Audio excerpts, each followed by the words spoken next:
what is the value you see in your research about being human and being flawed when you're interacting with your clients, especially in that first 100 days? Let's talk about the research, and let's talk about what everybody joining our conversation today knows to be true as a human being. The research shows if on day 101, the client is feeling ecstatic about the relationship, they're feeling connected, they're feeling like they're seen and they're heard and they're appreciated, they're feeling like they matter, they're feeling like they're part of a successful onboarding process, the typical client will stay for a minimum of 5 years. I'm not asking you to sprint the entire time. I'm asking you to lay a foundation in the first 100 days of the relationship that we can build on going forward. And that's the message of the book. That's the message I'll be delivering at Impact Kickoff. Let's talk about what we know to be true as humans.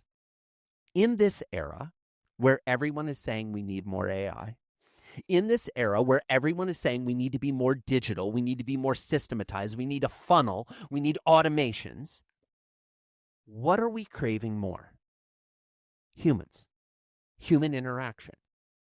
The belief that if we watch a video, we know that it's real, not a deep fake created with AI. The ability that when we get an email to know that a human wrote that, not a computer. And if you doubt the validity of that statement, I ask you just to think about how you feel when you get a robocall. Because, by the way, this came to telephonic communication a long time ago. Most people, when they pick up the robocall, they're like, oh my God, I never wanted to interact with this. No, absolutely not.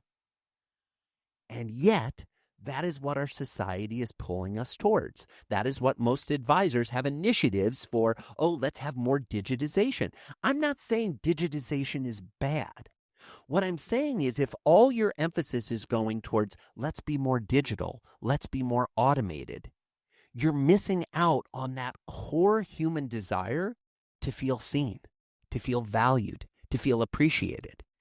That's where the personal and emotional connection comes through. That's where a little selfie video, a handwritten thank you note, a call out of the blue that says, hey, I was just thinking of you, makes a client say, and that's why I do business with these folks. Because the market's going to go up, the market's going to go down. The returns are going to be good, the returns are going to be not that good. The economy is going to struggle, the economy is going to skyrocket. You can't control any of those things. What you can control is how the humans you interact with feel about the interaction they just had with you. Well, I thought I brought it full circle, but then you went ahead and brought up AI, and I had it in my notes. I thought we'll save that for our next podcast that we do together. But now, since I've got you, and I'm very curious because so you came and spoke to us on a Tuesday. On Wednesday, we had someone come in and teach us about AI and all the ways that it can help us in our business, in our day-to-day. And yeah, there's real value in it. But I, like you, I thrive on human interaction, and I believe there's true value in talking to someone face to face or writing that handwritten, that human written email. So I kind of want to get your 2 cents rather, on AI and what it can do, but also sort of pump the brakes on what the dangers of it are from a business owner perspective.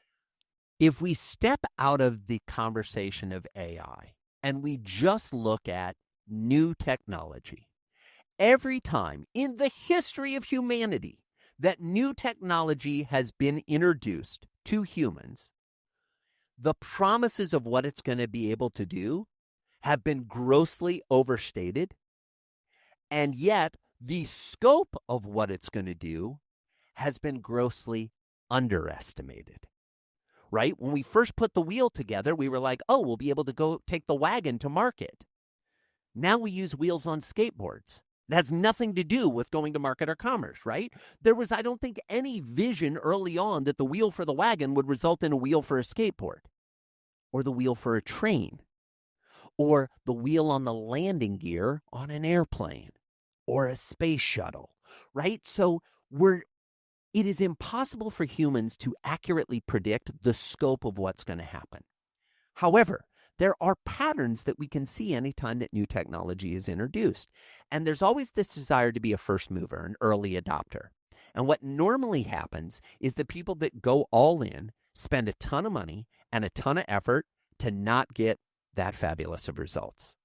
The smarter folks are the folks who play, they dabble, they use it. They don't bury their head in the sand and say, I'm never doing AI. But here's what I would suggest leaders do.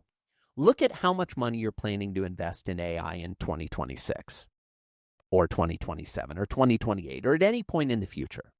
And then what I'd like you to do is take that number and reduce it by somewhere between 5 and 10%. 10% if you like me, 5% if you don't. And then I want you to put that money into analog interactions. Handwritten thank you notes, sending gifts, hosting happy hours. Just as an experiment, let's carve off a sliver of that. So it's not going to affect the results of your AI initiative. Just carve off a sliver, invest that in analog interactions. At the end of the year, you tell me which one created more personal and emotional connection, which one had better results on your business, not only externally with your clients, but internally with your team members. And then we'll have a conversation about what your budget for the next year should be when you're balancing digital versus analog. Well, this is why they pay you the big bucks and why you write the book, because you went for your invention, you went wheel, and I thought George Foreman grill and how it's going to change the world. It's on a slant. You get it? Yeah, totally. And here's the thing. We bought the George Foreman grills. We used them. And we still have ovens in our homes and microwaves and, the timed pressure cookers, right? Regular grills. Yeah, and regular grills. We have all these tools. I am not anti-AI. I am anti-people thinking that any tool is going to solve all their problems. It's just a flawed premise from the outset.